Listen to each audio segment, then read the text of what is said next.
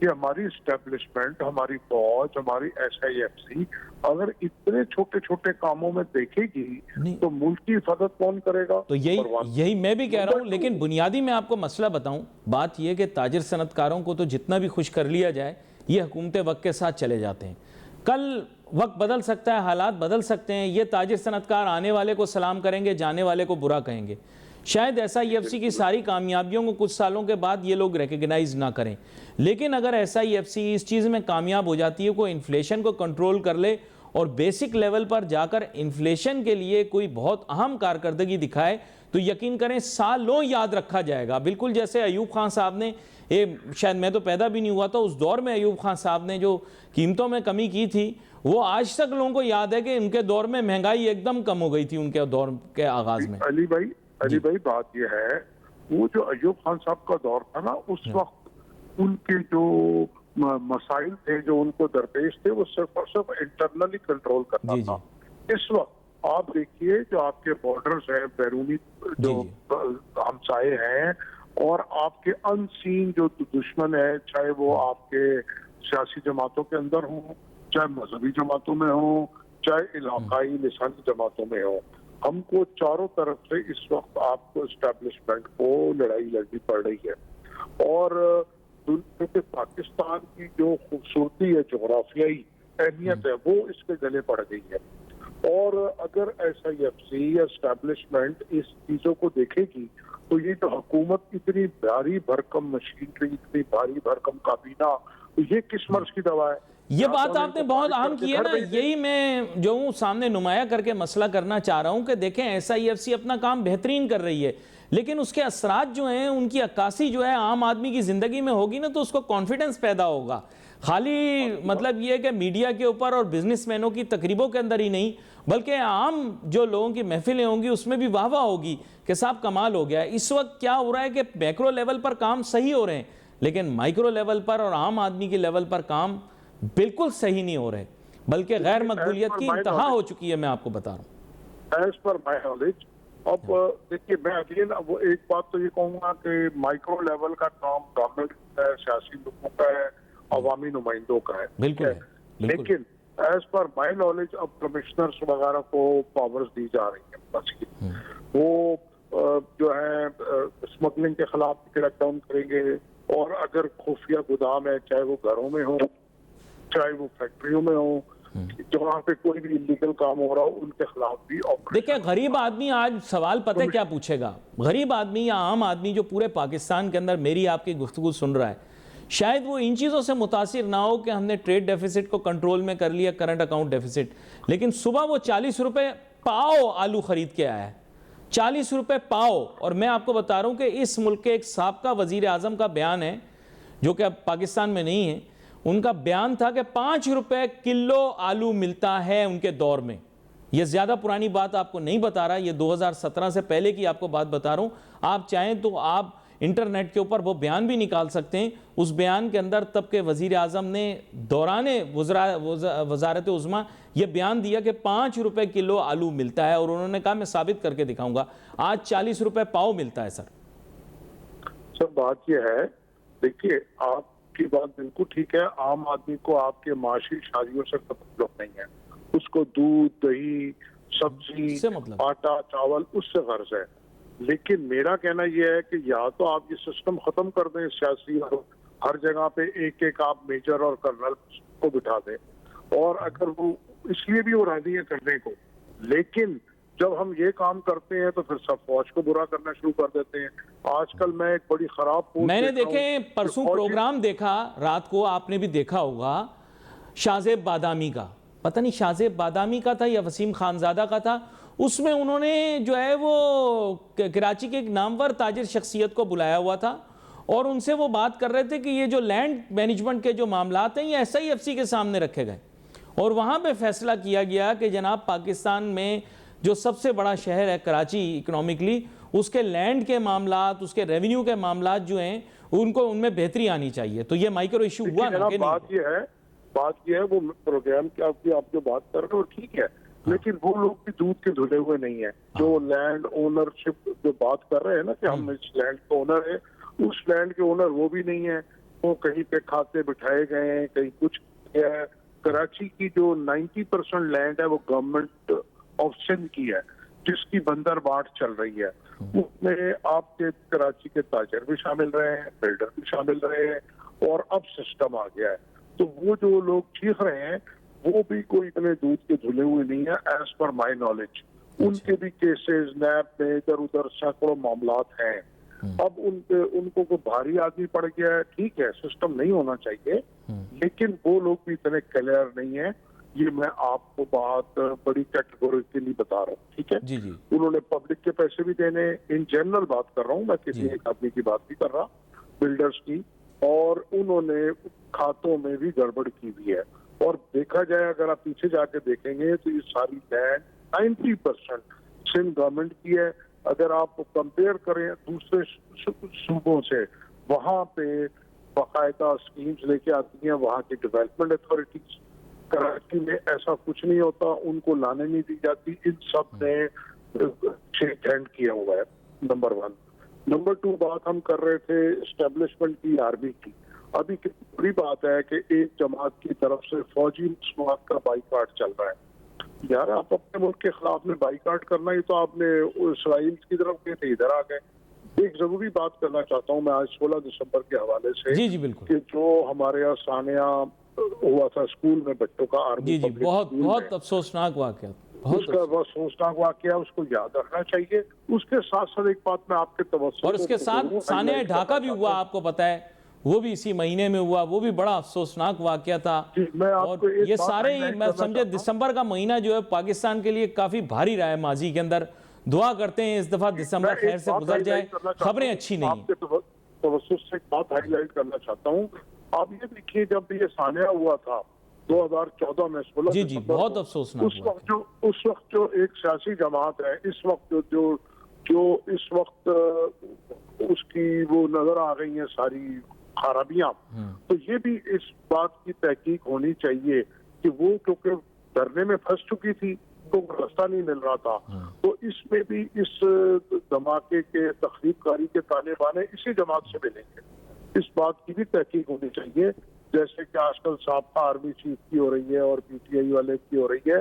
تو ان کو اس چیز کو بھی ہمارے ارباب اختیارات کو دیکھنا چاہیے کہ کہیں انہی لوگوں نے بھی تو نہیں کیا. اب جیسے آرمی فوجی مصنوعات کی پروڈکٹ کا بائیکاٹ کی بات کر رہے ہیں اور کر رہے ہیں, تو یہ بھی ایک مہنگائی میں اضافے کی بات کر رہے ہیں نا, کیونکہ آرمی کی جتنی فوجی فاؤنڈیشن کی چیزیں ہیں وہ نو پروفٹ نو لاس میں وہ لوگ کام کر رہے ہیں اپنے سابقہ. ظفر صاحب دیکھیں, یہ میں آپ کی بات کے ساتھ کسی قدرے اتفاق بھی کرتا ہوں, لیکن یہاں پر ایک بہت بڑا معاملہ یہی ہے کہ جو بھی محب وطن پاکستانی ہوگا, آپ ہوں گے یا میں ہوں گا, وہ اس مسئلے کا حل ہی چاہیں گے. میں تو یہی چاہوں گا کہ افہام و تفہیم کے ذریعے, ڈائلاگ کے ذریعے مسائل کا حل کیا جائے. یہ دسمبر کا مہینہ ہے, بڑا بھاری مہینہ ہے پاکستان کے لیے. بہت بری خبریں ہیں, بہت بری پیشگوئیاں ہیں. سیریا کے اندر, شام کے اندر جو کچھ ہوا ہے وہ بھی اسی پس منظر کے اندر ہوا ہے. پہلے معاشرے کے اندر شغاف پیدا کیا جاتا ہے, پہلے معاشرے میں انتشار پیدا کیا جاتا ہے, پہلے مختلف طبقات, سیاسی قوتوں اور اداروں کے درمیان اختلافات پیدا کیے جاتے ہیں, پھر ان دراڑوں کے اندر ہتھوڑے مار مار کر اور جگہ بنا دی جاتی ہے. میرے خیال سے بات آپ کی غلط نہیں ہے, لیکن اس وقت جس طرح کے حالات ہیں, اگر افہام و تفہیم نہ ہوئی, میں آپ کو سچ بات بتا رہا ہوں, تو مجھے بڑا خوف ہے کہ جو نتائج ہوں گے وہ اچھے نہیں ہوں گے کسی کے لیے بھی. نہ اس سیاسی جماعت کے لیے اچھے ہوں گے, نہ وہ لوگ جو کہ موجودہ طور پر ان کے منظور نظر نہیں ہیں, اور عوام پاکستان کے لیے یہ وقت بڑا بھاری گزرے گا. میرا ایسا خیال یہ ہے کہ افہام و تفہیم ہو جائے, آپ جیسے محبت اور پیار میں یقین رکھنے والے لوگ کوئی درمیانی رستہ نکالیں جلدی, ورنہ مجھے بہت برے حالات دکھائی دے رہے ہیں. جی دیکھیے جناب, اللہ نہ کرے ایسی کوئی بات ہو, اوور آل پاکستان کے حالات اچھے, ہماری آرمی کہہ لیں, ہماری اسٹیبلشمنٹ کہہ لیں, جی جی, اور جو اس وقت جو حکومت ہے, لیکن جو بین الاقوامی قوتیں ہیں نا, بین الاقوامی قوتوں کو ہم ایک آنکھ نہیں بھاتے. بین الاقوامی قوتیں تو خوش ہیں کہ ہمارے معاشرے کے اندر انتشار پیدا ہو رہا ہے, بین الاقوامی قوتیں تو خوش ہیں, اور کچھ شہر دے لوگ بھی ظالم سن, کچھ سن مرندہ شوق بھی سی.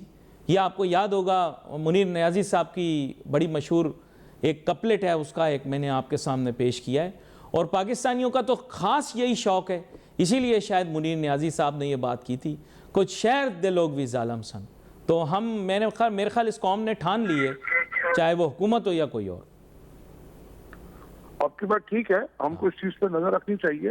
انٹرنیشنل سینیریو جتنی تیزی سے چینج ہو رہا ہے، اور خاص طور پہ گلف ممالک میں، مشرق وسطیٰ میں جو حالات چینج ہو رہے ہیں اور ورلڈ آرڈر نظر آ رہا ہے چینج ہوتا ہوا، تو اس کو بھی ہمیں مد نظر رکھنا چاہیے. اور لیکن میں یہ کہوں گا نہیں، یہ کریں گے گڑبڑ پاکستان میں آپ کو بتا رہا ہوں، بین الاقوامی قوتوں نے ٹھان لیا ہے یہ کریں گے گڑبڑ. آپ تو بین الاقوامی اخبارات پڑھتے رہتے ہیں نا، اور بین الاقوامی چینلوں کی نیوز بھی دیکھتے ہیں. میں نے تو چین تک کے جو ہے وہ چینل ٹی وی کے دیکھے ہیں، انہوں نے جو رپورٹیں بنائی ہیں پچھلے مہینے کے واقعات کے اوپر. تو میں آپ کو بتا رہا ہوں یہ کوئی گڑبڑ کریں گے پاکستان کے اندر. بین الاقوامی جتنی قوتیں یہ کوئی گڑبڑ کرنے والی ہیں پاکستان بڑے پیمانے پر. ہمیں خود محتاط رہنا ہے، ہمیں خود اپنے گھر کی حفاظت کرنی ہے، سب کو، محافظین نے بھی کرنی ہے، شہریوں نے بھی کرنی ہے، سیاسی جماعتوں نے بھی کرنی ہے. جی بالکل آپ صحیح کہہ رہے ہیں، میں بھی یہی کہہ رہا ہوں کہ ہم کو جو ہمارے کو مس گائیڈ کیا جا رہا ہے مختلف سیاسی جماعتوں سے یا علاقائی جماعتوں سے، یا یہ جو مذہبی جماعتیں کھڑی ہو گئی ہیں آج کل مدارس کی رجسٹریشن کے اوپر، کہ بھئی کیوں نہیں رجسٹریشن کرانی ہے آپ نے اس ملک میں نہیں رہنا تو ملک چھوڑ دیں. تو یہ ساری آپ جو باتیں کر رہے ہیں اسی بات کی نشاندہی ہے. تو ان کو کنٹرول کرنا ہے ہم نے. اور میں یہ سمجھتا ہوں کہ انشاءاللہ پاکستان جیسے لے کے چلا جا رہا ہے آج کل، بڑی سمجھداری سے، اتحاد سے، ہماری اسٹیبلشمنٹ، ہماری سیاسی جماعتیں، چاہے اس میں نون لیگ ہو، پیپلز پارٹی ہو، اور جو نہیں ہے ان کو بھی چاہیے کہ ذمہ داری کا مظاہرہ کریں کہ وہ بہتری کی طرف ہی جائیں گے اللہ نے چاہ. اور ہم جیسے انٹرنیشنل تعلقات بھی بحال کر رہے ہیں اپنے. پچھلے دور حکومت میں ہم لوگ تنہائی کا شکار ہو گئے تھے، اور ہم نے ہر جگہ ہر مسائل میں بھی جانا چھوڑ دی ہے. اس وقت ہم کو دیکھیے، ہماری پارٹی پاکستان ہونی چاہیے، میری پارٹی پاکستان، تو سب سے پہلے پاکستان ہے، باقی بات کی بات ہے. تو میں یہ سمجھتا ہوں نہیں، لیکن میں دیکھیں نا بین الاقوامی میڈیا کو آپ بھی دیکھ رہے ہیں، میں بھی دیکھ رہا ہوں، وہ ایک بساط بچھا رہے ہیں. یہ میں آپ کو واضح کر دوں، انہوں نے بساط اپنی بچھا دی ہے، انہوں نے پورے پیادے وغیرہ سب سیٹ کر دیے ہیں. اب تو یہ ہمارے قوم کے لوگوں نے اس کو سمجھنا ہے، ہمارے محافظین نے سمجھنا ہے، ہماری سیاسی جماعتوں نے سمجھنا ہے، ہماری عوام کو سب نے سمجھنا ہے. انہوں نے بساط بچھا دی ہے. میں آپ کو بتا رہا ہوں، میں ان کی خبریں دیکھ رہا ہوں، میں ان کے جریدے پڑھ رہا ہوں، میں ان کے رسالے پڑھ رہا ہوں. مجھے لگ رہا ہے وہ کچھ ان کے عزائم ٹھیک نہیں ہیں بین الاقوامی طاقتوں کے. کیونکہ وہ آپ کی بات ٹھیک ہے. دیکھیے وہ ہمیشہ سے ایسی رہا ہے، یہ تو نئی بات نہیں ہے. جی ہمیشہ سے ایسا رہا ہے، اور ہم نے بھی ان کا مقابلہ کیا انشاءاللہ آگے بھی کریں گے. تو کیسے بھی حالات ہوں ہم چلتے رہے ہیں. ہم نے 9/11 بھی دیکھا، ہم نے یہ 16 دسمبر بھی دیکھا، سب ڈھاکہ بھی دیکھا.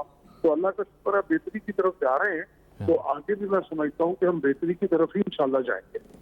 میں بھی بہت خواہش مند ہوں اور دعا گو ہوں، بالکل جیسے آپ سوچ رہے ہیں. میں معیشت کی طرف آپ کو دوبارہ سے لے آتا ہوں، کیونکہ یہ بڑا سنگین اور سنجیدہ موضوع ہے، اور میری آپ کی محب وطن سوچ جو ہے وہ شاید ہر کسی کو پاکستان میں سمجھنا ہے. بالخصوص جو میں دیکھتا ہوں آپ کی باتوں میں جو جذبہ ہوتا ہے، اور جو آپ پاکستان کے متعلق مثبت رائے رکھتے ہیں.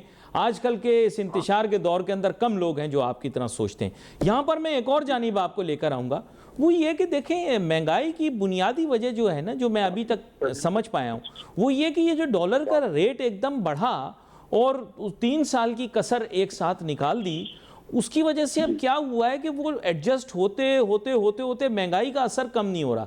ڈو یو تھنک کہ ڈالر کا ریٹ کم ہو سکتا ہے، یا ہم مینیج رجیم پہ ہی چلیں گے؟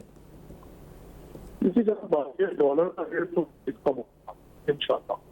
جو ہمیں ایکسپورٹرز کی بلیک میلنگ ہے اس سے باہر ہمیں آنا ہوگا، کیونکہ ان کی کارکردگی آپ کے نظر میں خاص. اور جو ہمارا کیونکہ ہم امپورٹ بیس کنٹری ہیں، تو ہم کو ڈالر مہنگا ہوتے ہی ہماری ہر چیز مہنگی ہو جاتی ہے. میں یہ سمجھتا ہوں کہ جو ISI ہے وہ اب نیکسٹ ان کا نظر ڈالر کی پرائس نیچے لانے پہ ہے. جیسے چیزیں ٹھیک ہوتی جا رہی ہیں تو ڈالر کی پرائس نیچے ہوگی. اور اب جو ہم بات کر رہے ہیں مائکرو لیول پہ، اس پہ بھی میں نے جیسے آپ سے پہلے کہا کام شروع ہو گیا ہے. خاص طور پہ جو کمپنیز کو پاور دی گئی ہیں، جو عنقریب آپ کی نظر میں آ جائیں گی کہ وہ انہوں نے ان کی پاور بڑھائی گئی ہے دوبارہ. کیونکہ ابھی جو آپ کی ڈسٹرکٹ مینجمنٹ ہے ان کے پاس پاور نہیں ہے، پولیس ان کے انڈر نہیں ہے. تو وہ کیسے کنٹرول کریں گے؟ تو اس چیز کو بھی میں نے ہائی کیا کئی جگہوں پہ. یہ بڑا اہم نقطہ ہے جو آپ نے پیش کیا. میں ہمیشہ کوشش کرتا ہوں کہ میں یہ یاد رکھوں کہ میں اس ملک کا ایک شہری ہوں، اور میں نے ماضی کے ادوار کے اندر، موجودہ دور کے اندر بہت ساری چیزیں بدلتے ہوئے دیکھی.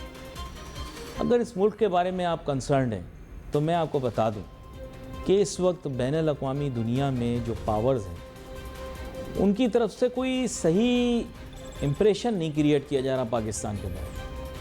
اس میں ان کی کیا سوچ ہے، کیا فہم ہے، اس کو میں ابھی تک سمجھ نہیں پایا. جتنے بین الاقوامی ٹی وی چینلز، جریدے، رسالے، اخبارات، ان سب کو میں پہلے مطالعہ کرتا ہوں.